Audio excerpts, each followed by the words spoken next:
Lewis Hamilton Ferrari switch didn't move the needle as Toto Wolff raises real trauma.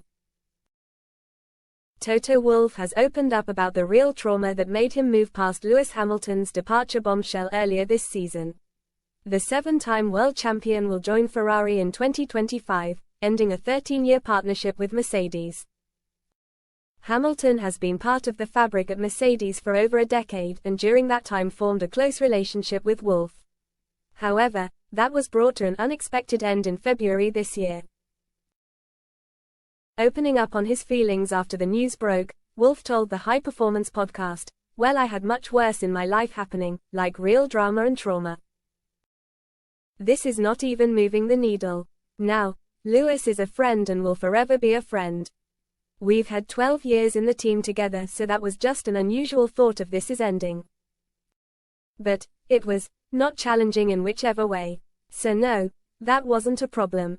It is just a new situation. It has risks and opportunities. Risks in the sense of how do I inform the sponsors as quickly as possible because it was leaking. And on the other hand, I had to answer, what are we doing about next year?" Wolff was subsequently asked whether or not he wanted to persuade Hamilton to stay. "If somebody decides to go, then you need to let them go," he replied.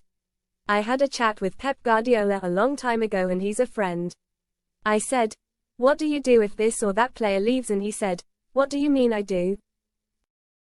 I said, well, do you try to convince them to stay? He said, no, if somebody thinks he can play elsewhere better, or earns more, then you have just got to let them go. And that is something I embrace in the same way here. If somebody wants to go, then let's make it as good as possible for each of the parties."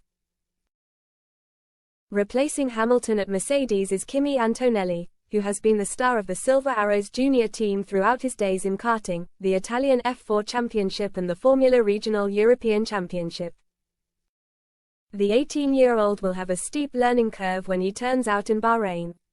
After crashing during his FP1 debut in Monza in September, the pressure is on for him to replace the most successful driver in F1 history next year.